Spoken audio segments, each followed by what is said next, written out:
और वो पक जाए तो बिल्कुल खुजलाती। एक बार हम गुरुकुल से घूमने गए तो हमारे डॉक्टर रघुवीर जी को लोभ आ गया कि वो फलियां तोड़ लेते।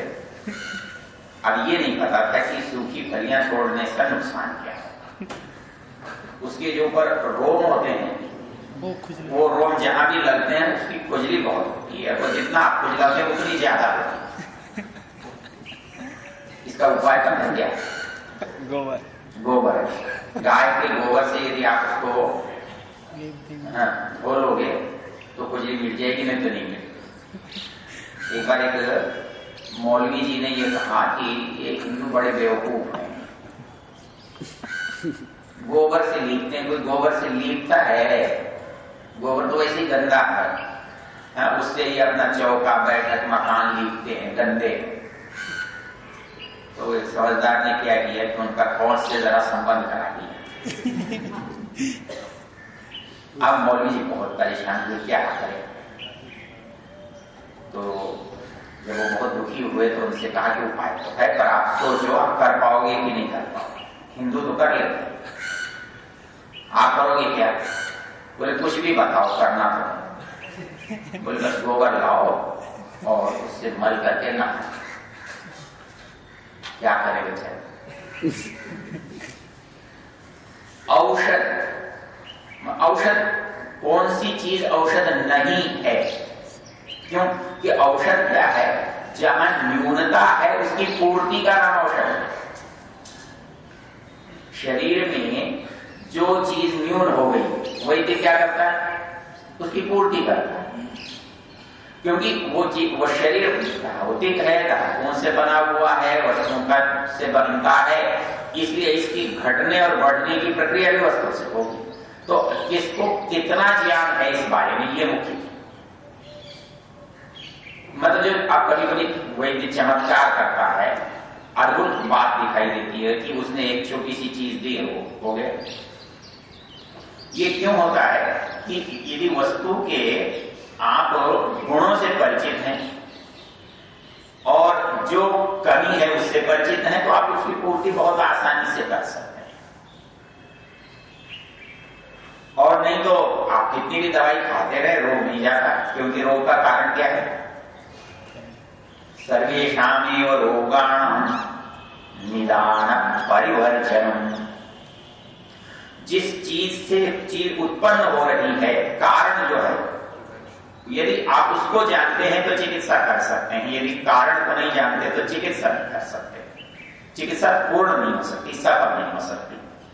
तो संसार में जितने भी पदार्थ वो अनुपयोगी नहीं है। इसलिए एक श्लोक याद कराया था,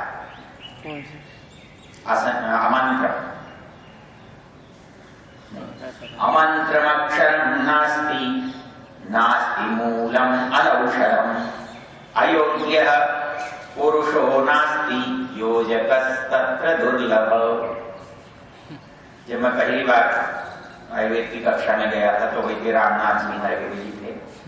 उन्होंने पहले दिन श्यामपट्ट पर श्लोक लिखा,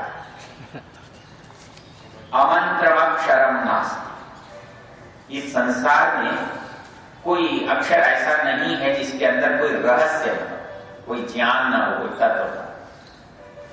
अमंत्रमक्षरम नास्ति नास्ति मूलम अनौषधम। संसार की कोई वस्तु, कोई वनस्पति ऐसी नहीं है जो औषध न हो। नास्ति मूलम अनौषधम अयोग्य पुरुषो नास्ति।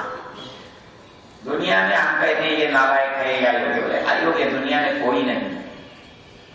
योजक तत्र दुर्लभ, उससे लेना काम क्या लेना है ये किसी को पता नहीं। ये कहां ठीक बैठेगा, किस बात के लिए उपयुक्त है, ये बोध होने की आवश्यकता है। अमंत्रमक्षरम नास्ति नास्ति मूलम अनौषधम अयोग्य पुरुषो नास्ति योजकस्तत्र दुर्लभ। दुनिया में जो सबसे बड़ी कठिनाई है वो योजक की है। जब तक कोई ठीक योजक न हो तो वस्तु को यथास्थान कैसे स्थापित करे, ये सारी क्या है, ये मकान क्या है? योजना। कौन सी चीज कहां रहनी चाहिए, इसकी योजना। इसकी योजना की तो भवन बन गया, और योजना नहीं हो तो ढेर हो जाता है। तो वही स्थिति मनुष्य की है, हर तरह के व्यक्ति है। ये चीज अलग की बनी कैसे? क्योंकि इसमें हर चीज अलग अलग तरह की है।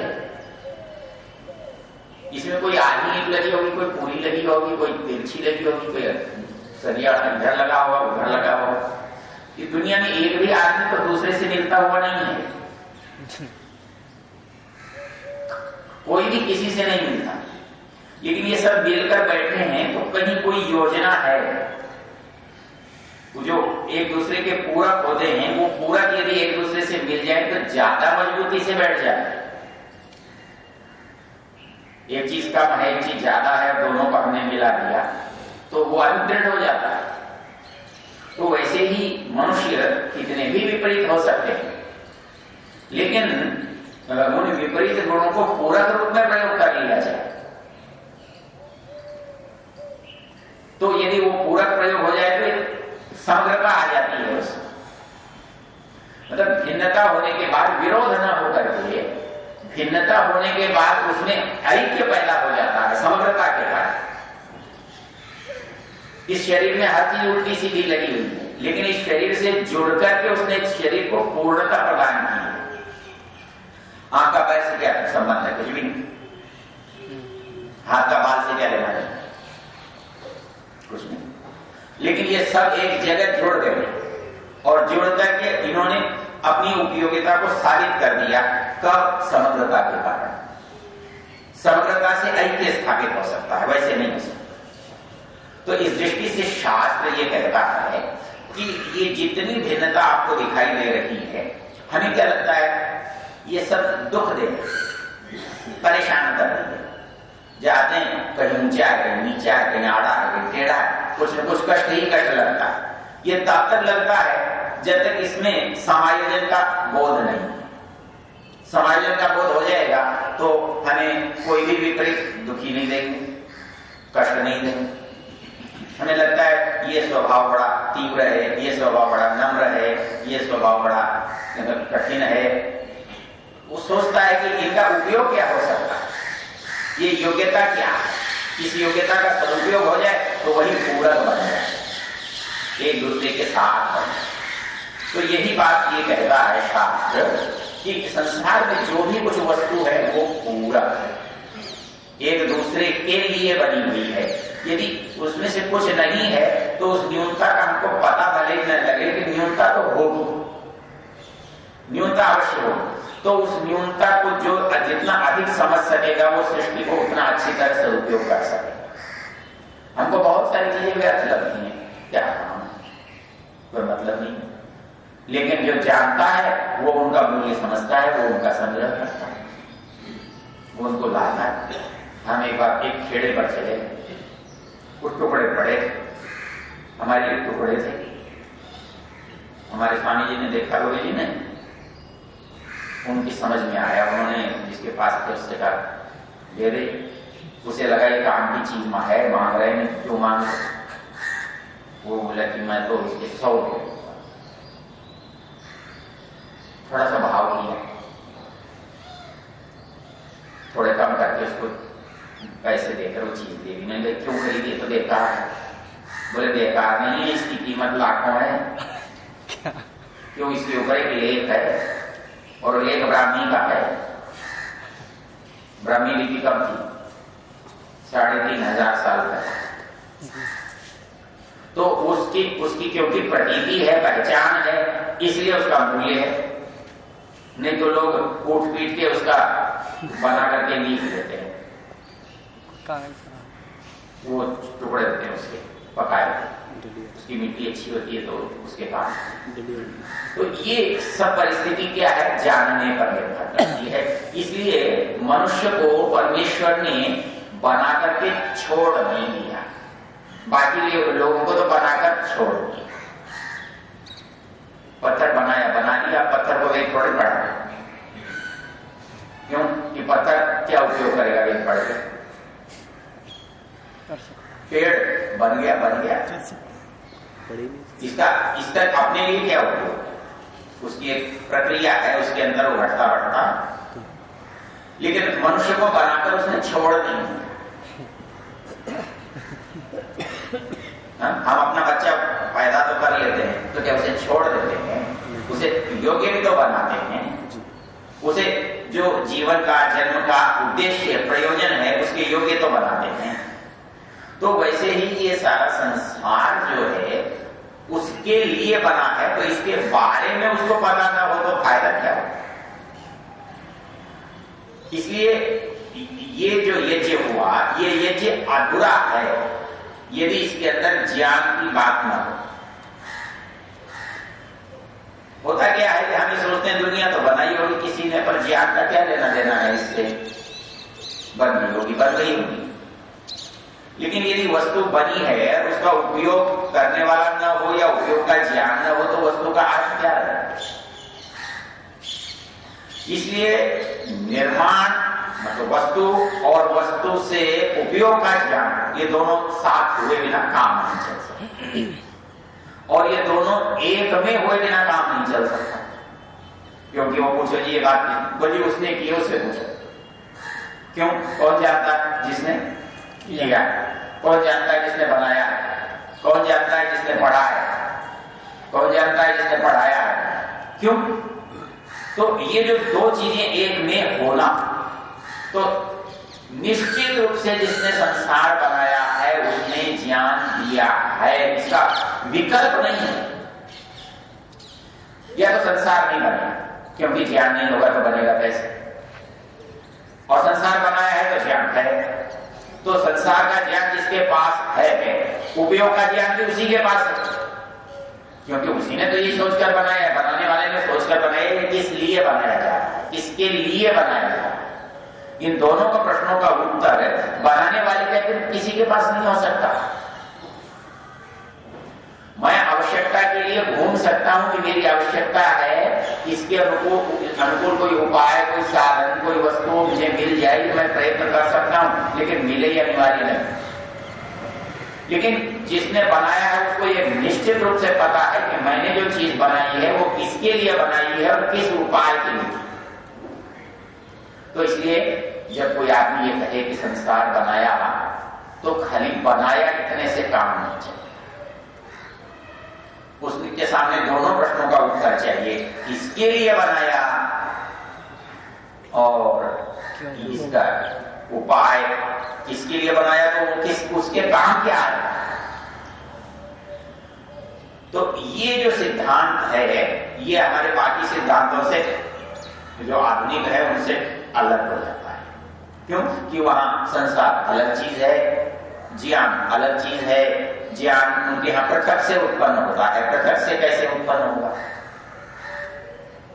ज्ञान या तो वस्तु के बारे में है या ज्ञान उत्पन्न करने वाले के बारे में। करने वाला उनके यहां है नहीं। अब हम वस्तु का ज्ञान करते हैं तो अपने हिसाब से करते हैं, तो उसका उपयोग पूरा हम कैसे समझ सकते हैं? प्रयोग करते रहेंगे, समझते रहेंगे, करते रहेंगे, समझते रहेंगे, तो कब तक प्रयोग करेंगे और कितना समझेंगे? इसलिए वो सब उसमें अधूरापन है। यदि हम सीधे सीधे बनाने वाले से पूछ ले तो ज्यादा सही पूछ पाएंगे, ज्यादा सही बता पाएंगे। तो इस दृष्टि से इस मंत्र में जो चर्चा है वो किसकी चर्चा है? ज्ञान। कहता संसार बनाया, उसके साथ ज्ञान भी दिया। अब इसमें बहुत सारे प्रश्न हैं। इसमें रोचक है कि तस्मात् यज्ञ, यहां ये नहीं लिखा यज्ञ करने वाले से, कहता है उसी यज्ञ से, अर्थात यज्ञ स्वरूप से। यज्ञमय है वो सब तरह से। पीर बावर्ची दृष्टि का जैसे होता है, कोई काम कर रहा है कि मजदूर कौन है, कि मालिक कौन है, बोले कि मैं ही बना मजदूर हूं और मैं ही मालिक हूं, अपना ही मकान खुद ही बना। तो वो बनाने वाला भी वही है, रहने वाला भी उसमें वही है, वो मिस्त्री भी वही है। तो वैसे ही परमेश्वर ने इस संसार को बना दिया। कहां से बना दिया? बोले अपने पास ही जो सामग्री पड़ी थी उसी से बना दिया। और इसके लिए बना दिया, बोले इसी में रहने वाले के लिए बना दिया। तो तस्मात् यज्ञात् सर्वभूतः, तो यहाँ रहने वाले के लिए ही उसने बता दिया कि ये तुम्हारे लिए ऐसे ऐसे बना है। वो उससे बाहर नहीं है, उसके अंदर। तो इसमें ये शब्द जो है कस्मात यज्ञात सर्वभूत, सर्वभूत ही बड़ी और रोचक यहाँ शब्दावली आई है। इसका अर्थ क्या होता है? सर्वभूत, सर्वम जुहति। अब ये दोनों पक्षों में जाता है। एक जगह स्वामी महाराज करते हैं यस्मय, वो अब जिसके लिए बनाया, जिसने बनाया, जिसने बनाया उसने भी कसर नहीं छोड़ी। हमारे यहाँ अध्यापक पढ़ाता है, चल लिखता है कि पूरा नहीं पढ़ाता, कुछ न कुछ रख लेता है। उसके लिए पता है वो कब उसकी पोल खुलती है? जब शास्त्रार्थ होता है। जब तक के संभाषा परिषद में होता है तब वो ढक्कन नहीं रखता है। फिर तो प्रतिपक्षी का उत्तर देने के लिए सारे शस्त्र काम में लाता है। तो इसलिए आचार्य चरक कहते हैं कि जो संवाद है, गोष्ठियां हैं, उसमें अवश्य भाग लेना चाहिए। हाँ, जो विद्वानों का आपस का संवाद है, मतलब दो विद्वान बैठे बात कर रहे हो तो तीसरे को पूरा पूरा लाभ होता है। क्यों? वो दोनों एक दूसरे के नीचे नहीं होना चाहते, तो वो अपना पूरा ज्ञान जो है उड़े। तो परमेश्वर ने ऐसा कुछ किया है? ऐसा नहीं किया। उसने ऐसा नहीं, वो ऐसा गुरु है, सर्व होता है, सब कुछ समर्पित कर दिया है, सब कुछ उड़ेल दिया है, सब कुछ भंडार दिया है। जुगवती सर्वम समर्पया, या हम उसके लिए जब तक सब समर्पित नहीं करेंगे तब तक हमको नहीं मिलेगा। हमको ये जो अग्नि जो प्रतीक बनाते हो ज्ञान का, इसमें समिधा क्यों रखते हो? जलते रहने। समिधा को क्या करते हो? समर्पित करते हो ना। वो जितनी आग से बाहर रहेगी उतनी नहीं जलेगी, वो बिना आग की हो जाएगी। यदि आप अपने को हटा करके रखोगे, बचा करके रखोगे, तो उतने अछूते रह जाओगे। जितना उससे स्पर्श होगा, जितना उससे संसर्ग होगा, उतने प्रभावित होगे। यदि उससे बाहर रहेंगे तो प्रभावित नहीं हो पाओगे। तो उसी तरह से जैसे अग्नि में समिधा समर्पित होने पर अग्निमय होती है, वैसे ही जीव का परमेश्वर के प्रति समर्पण होने पर ही उसका संपूर्ण बोध होता है या हो सकता है। शेष चर्चा करेंगे। आशीर्वाद देना है। कौन कौन सज्जन है? एक जन्म, एक राठी। अच्छा, आपका क्या? एक तो विवाह की वर्षगांठ, एक जन्म दिवस, एक जन्म दिवस। विवाह की कौन सी वर्षगांठ है? 35वीं वर्षगांठ। आप इसमें क्यों राजी साहब? पुरानापन है कि नयापन है? बैठिए इधर बैठ जाइए, इधर आसन पर बीच में बैठिए। एक जने इधर आ जाइए। हम जो वर्षगांठ मनाते हैं उसका विशेष उद्देश्य होता है, उसका विशेष उद्देश्य होता है जो एक रस्ता आती है ना जीवन में। हम जब भी पर्व मनाते हैं उन पर्वों को इसीलिए मनाते हैं कि चलते चलते आदमी थक जाता है तो थोड़ा बैठकर सुस्ता लेता है और फिर एकदम तैयार हो जाता है, उत्साह से चलने लगता है। तो इसलिए जब भी हम वर्षगांठ मनाते हैं तो पूर्णता, और बड़ी पूर्णता के लिए छोटी पूर्णता आवश्यक होती है। भगवान ने मिनट, दिन, घंटे, दिन, सप्ताह, पक्ष, मास, वर्ष, ये सब छोटी छोटी इकाइयों से एक बड़ी इकाई का निर्माण है। तो जीवन एक बड़ी इकाई, उस जीवन के अंदर नंबर 2 पर जो इकाई है वो है वर्ष, उसके बाद फिर छोटी इकाई है। तो क्या होता है कि हर एक इकाई पूर्ण है, हर इकाई अपने आप में पूर्ण है। इसलिए अपने एक मंत्र है कौन सा? पूर्णमदः पूर्णमिदं पूर्णात् पूर्णमुदच्यते पूर्णस्य पूर्णमादाय पूर्णमेवावशिष्यते। दुनिया में ऐसा गणित कहीं नहीं करेगा कि पूरे में से पूरा निकाल दो, पूरा ही बच जाए। आप एक दिन जी लो, दिन पूरा जी लिया, लेकिन बचा क्या? पूरा दिन, पूरा। आप एक महीना पूरा जी लिए, फिर क्या बचा? खत्म हो गया, फिर भी पूरा। आप एक साल पूरा जी लिए, फिर क्या बचा? फिर अगला साल पूरा। अपने यहाँ कभी समाप्त न होने वाली प्रक्रिया पूर्ण करते हुए चलनी पड़ती है। तो हमने इतने कदम पहले पूर्ण कर, वो अपने आप में अधूरे नहीं है, लेकिन वो अधूरे नहीं है, पूर्ण है, लेकिन पूर्ण होने के बाद भी अशेष नहीं है, अभी तो बहुत शेष है, पूर्ण ही शेष है। तो इस दृष्टि से आपने 35 वर्ष पूर्ण किए। गलत लिखा है 35 की, कोई बात नहीं, 35 में भी आप यही मिलेंगे। तो ये हमारे प्रसन्नता का, हमारी सुखद यात्रा का एक पड़ाव है, और इस पड़ाव को आगे और अच्छे उत्साह के साथ चलाना है, क्योंकि बाकी सब बच्चे लोग मदद करेंगे तो बढ़िया चलेगा। अब तक तो अकेले अकेले चला है, बाकी परिवार के सदस्य भी उत्साह के साथ जोड़ते हैं तो मजबूती से चले। कल एक विज्ञापन देख रहा था, वो कहता है कि हीरे की अंगूठी पहनाते हुए कहता है, वो महिला कहती है, अरे आप इस उम्र में क्या करेंगे हीरे की अंगूठी पहनकर? तो पति पता है क्या कहता है, हीरे को क्या पता तेरी उम्र क्या है।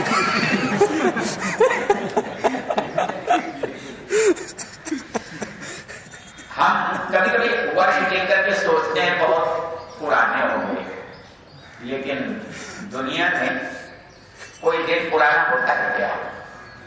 और उस दिन में पैदा होने वाले हम कैसे पुराने हो गए? हम पुराने कब हो गए? आज जैसे पहले रहे होते। आज जैसे तो केवल आज ही है, इसलिए आज तो हम पुराने नहीं। आज जो है तो ये नयापन अनुभव करना चाहिए, इसके लिए उत्साहित रहने के लिए हम ये वाले काम, तो हमारा ये उत्साह बढ़ा रहे और ये सामंजस्य अधिक से अधिक बना रहे। लोग समझते हैं सामंजस्य घट जाता है, घटने पर भी बढ़ जाता है। होता क्या है कि जब कोई चीज हमारे बहुत अनुकूल हो जाती है तो हम उसे बहुत बांध कर नहीं रखते। बच्चे से जब तक डरते हैं कि ये पहचानता नहीं है कि कहाँ खतरा है, तब तक तो जाने से रोकते हैं, और जब हम जानते हैं कि ये योग्य हो गया तो फिर उसे स्वतंत्र छोड़ दे, कहीं नहीं जाए, हमारा ही रहे। वही स्थिति हमारी रहती है। हम दूर हैं, दफ्तर में हैं, बाहर हैं, काम में हैं, व्यवसाय में हैं, लेकिन हमें कभी नहीं लगता कि हम बहुत बहुत दूर हैं या हमसे कोई भिन्न है। तो ये हमारे काल का एक अनुभव है, कसौटी है। अतः जितने समय तक दृढ़ता से हम बने रहे, बंधे रहे, तो वो दृढ़ता दूर होने से मिटती नहीं है, प्रमाणित हो रही है। चलिए, आपको बहुत बधाई है, बहुत आशीर्वाद है, और आपका जन्मदिन है। कितने वर्ष हो गए पूछने की जरूरत तो नहीं है ना। ये भी उल्टा गणित है, उल्टा गणित है, उल्टा गणित है। हमारे आचार्य रामदयाल जी कहते हैं ये उल्टा गणित है। उल्टा क्यों है कि बाकी जगह पर जब हम हिसाब करते हैं तो हमारे पास बचा हुआ क्या है, इस पर हमारा ध्यान विशेष रहता है। राधा जी एक बार काम करा रहे थे तो उन्होंने बड़ी रहस्य की बात कहने लगे, जो मेरे पिताजी गुजर गए तो कोई मित्र थे, उनको पिताजी कह के गए, बेटा भैया इनका मेरे बच्चों का ध्यान रखना, इनकी संभालना। बोले एक दिन मैं बाहर दुकान से आ रहा था तो वो मेरे जो चाचा जी थे वो मिले, बोले क्या कमाया? बोले आज 1 रुपया या 2 रुपया कमाया। तो कहने लगे 2 रुपये कमाया, तो 2 रुपया बचा? बोले नहीं। अरे बोले फिर क्या कमाया? वो जो बचा। 2 रुपये कमाने के बाद यदि रुपया खर्च हो गया तो वो कमाया। बोले वो तो आया गया, चला गया, खर्च हो गया। अब कमाया वो जो बचा। अब आयु में ये तो गणित नहीं चल सकता। बचा गया है उसका हिसाब हम रख ही नहीं सकते। वो ईश्वर ने कहा मैं आधा तुम रख लो, खर्च होने का बचेगा मेरा। हम क्या प्रसन्नता करते हैं कि हमने जो समय बिताया वो अच्छा बिताया, सुखपूर्वक बिताया, और आगे के लिए हम आशा करते हैं क्योंकि हमारा पिछला अच्छा बीता है, उत्साह से, सुख से, प्रसन्नता से बीता है, तो शेष समय भी हम ऐसे ही बिताएंगे और परमेश्वर हमें ऐसे ही बिताने का सामर्थ्य देगा। चलिए कुछ वेद के अच्छे से शब्द हैं उनको पढ़ते हैं। हाँ माला ले लो। ये माला का भी रोचक हिसाब है। दुनिया में मैंने अनुभव किया, भी करेंगे कि केवल एक मनुष्य है जिसे माला का कुछ अर्थ लगता है। और राजनेता तो माला मंगा के पहन के फिर जुलूस निकलता है। अच्छा, वैसे किसी दूसरे प्राणी को आप माला पहना दो तो खुश होता है? मैंने कई बार देखा वो दुखी होता है, मुसीबत गले में डालते। कई बार आप पशुओं को, जानवरों को माला पहना देते हैं अपनी प्रसन्नता के लिए, पर उससे पूछ कर देखो इस माला का उससे क्या लेना देना है। लेकिन मनुष्य जो है किसी के गले में माला देख कर समझता है हाँ इसका सम्मान हुआ है। यहाँ एक रोचक बात बताओ, देर तो हो जाएगी। ये सम्मान जो है ना, भगवान ने पता नहीं क्यों बांध रखा है हमारे। और एक वैसे इससे न भूख मिटती, न प्यास मिटती, न नींद आती, न कुछ नहीं होता। हाँ नींद हराम जरूर होती। आदमी थोड़े जैसे इतना दुखी होता है, मतलब यहाँ हम बैठे हैं एक दूसरे का धन्यवाद करते हैं ना, और बलेश्वर मुनि जी का नाम छूट जाए तो ये कहेंगे देखो पंडित जी ने सबका नाम लिया, और माता जी मुझे कहेंगी भूल गए तो। अब धन्यवाद से क्या घटता बढ़ता है? कुछ घटता बढ़ता है, लेकिन बहुत कष्ट होता है। अच्छा मान लो सब मैं बैठा हूं और सबको माला पहना है, मैं भी सोचता हूँ मेरा भी धन्यवाद। और मान लो माला खत्म हो जाए या भूल जाए, मतलब व्याख्यान में कहाँ सुनूंगा, मुझे वही कसक सताती रहेगी। सारे कार्यक्रम में मेरे मन में भी आता रहेगा माला तो दी नहीं, सम्मान है उसने जानबूझ कर दी होगी। तो ये सम्मान पर आप सोच कर देखोगे तो आपको बड़ी विचित्र स्थिति लगेगी। मतलब मुझे और किसी चीज से कोई दुखी नहीं कर सकता, लेकिन सम्मान से मुझे छोटे से छोटा बहुत सामान्य व्यक्ति भी दुखी कर सकता। आपकी फैक्ट्री में रहने वाला चपरासी नौकर नाराज हो गया, नमस्ते बिना किए चला गया, हो गई आपकी फैक्ट्री। मेरा नौकर मुझे नमस्ते नहीं करता। एक बार हमारे प्रेस वाले मैनेजर आए, बोले जी वो हमारा कर्मचारी जो है ना वो ऐसा ऐसा कर रहा है। मैंने कहा उससे आपके काम में क्या वादा पड़ रहा है? बोले वादा तो कुछ भी नहीं पड़ रहा, करने दो। हम बोले करने दें। बोले हमारा नौकर हमको गाली दे दे, हमारा नौकर हमको नमस्ते नहीं करे, हमारा नौकर हमसे ऐसे आकड़ के चला जाए, जाने दो। बोले कैसे जाने दे? कैसे जाने दे? ये सब कर रहता मन में। अच्छा एक बात सोचो, आपका बच्चा रुक जाए तो क्या करता है? वो भी यही करता है, वो भी नमस्ते बंद कर देता है। मतलब हमारे पास एक ताकत ऐसी है कि हम बड़े से बड़े आदमी को अपनी नाराजगी जाहिर कर सकते हैं और उसको दुखी कर सकते हैं। तो सम्मान सदा किससे मिलता है? दूसरे से मिलता है, अपने आप से नहीं मिलता। मैं अपने आप माला डाल लूं, मैं अपने आप तिलक लगा लूं, ऐसा हो सकता है क्या? मैं अपने आप को आशीर्वाद दे लूं।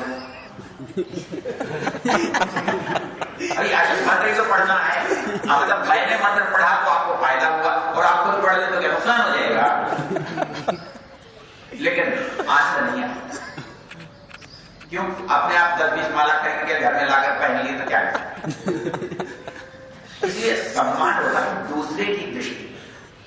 तो हमारे ऋषियों ने कहा अरे भाई सम्मान हो जाता है, घर में एक तो ऐसा बना ले जो तेरा सम्मान करे। इसलिए घर में एक सदस्य तो ऐसा होना चाहिए ना जिस पर भरोसा हो कि यह सम्मान तो करेगा ही करेगा। तो इसलिए पति को पत्नी पर और पत्नी को पति पर इतना भरोसा तो दुनिया में कोई माला डाले या न डाले, ये तो डाले। तो सम्मान हमारे लिए बहुत, हम चाहते सब चाहते हैं, लेकिन है किसी के पास नहीं। हम में से एक भी ऐसा व्यक्ति नहीं है जो सम्मान न चाहता। लेकिन सोच कर बताओ कि है किसके पास? सब उधार में चाहते, सब गरीब है, दूसरे की ओर देख रहे क्या अच्छा हो गया बेचारा मुझे नमस्ते कर दिया। ये माला पहना दे, ये प्रशंसा के 2 शब्द कहते। तो ये जब होता है तो इससे बच कैसे सकते हो ये भी बता देता, ताकि कभी कष्ट। इस बात को जब मैंने सोचा तो कैसे सोचता हूं मैं, जो चीज दूसरे की है उसका मालिक कौन है? जो दूसरे के पास है उसका मालिक वही है। तो मैं यदि उससे चाहता हूं तो 2 परिस्थितियों में मिल सकती है, या तो मैं उससे मांगू और वो मुझे दे दे, या वो मुझे इस लायक समझे कि वो दे दे। तो मुझे यदि सम्मान मिले तो वो मेरा अधिकार या मेरी योग्यता हुई या दूसरे की उदारता हुई? गणित उलट गया सारा।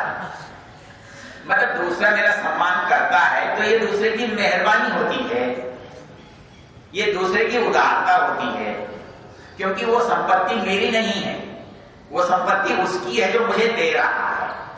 यदि एक क्षण के लिए आप ये सोच लें कि सम्मान करने वाला बड़ा भला आदमी है, क्यों कि मैं योग्य होता तो हर व्यक्ति मुझे सम्मानित करता, लेकिन एक कहता है क्या आता है वैसे ही बुला रखा है, कुछ आता जाता तो।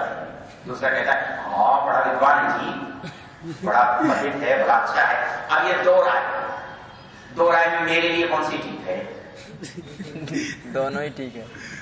मैं कहता हूं दोनों मेरे लिए नहीं है। यदि एक भी होती तो दोनों की एक जैसी होती। यदि मैं विद्वान हूं वास्तव में तो दोनों के लिए विद्वान होना चाहिए, मैं मूर्ख हूं तो दोनों के लिए मूर्ख होना चाहिए। एक मूर्ख कहता है, विद्वान कहता है, इसका मतलब नजर उसकी है, मेरी नहीं। मुझ पर वो केंद्रित नहीं है, वो अपने अंदर केंद्रित है।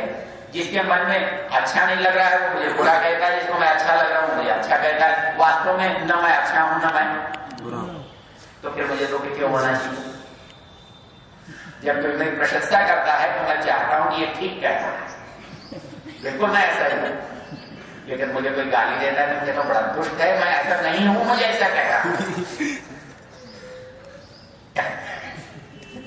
जबकि वास्तव में देखा जाए तो यदि वो अच्छा करने वाला ठीक है तो ये बुरा करने वाला भी ठीक है, दोनों की राय है। तो यदि आप एक स्वीकार करते हो तो दूसरे को स्वीकार करना पड़ेगा, नहीं तो दोनों को हटा, आप स्वस्थ रहे,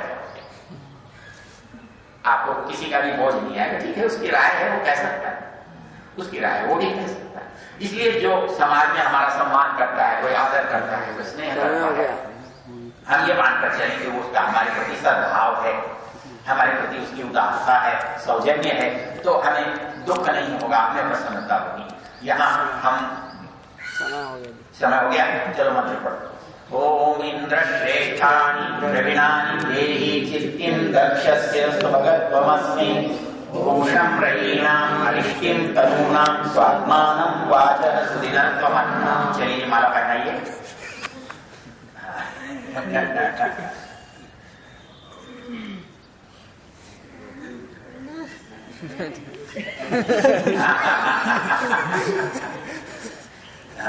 इसका बोल लेते हैं, हे प्रभु यजमान को, यजमान दंपति को, यजमान परिवार को श्रेष्ठ ऐश्वर्य, चित्त की दक्षता, उत्तम सौभाग्य, वाणी की मधुरता, शारीरिक आरोग्य, जीवन के प्रत्येक दिन की सुदिनता प्रदान कीजिए।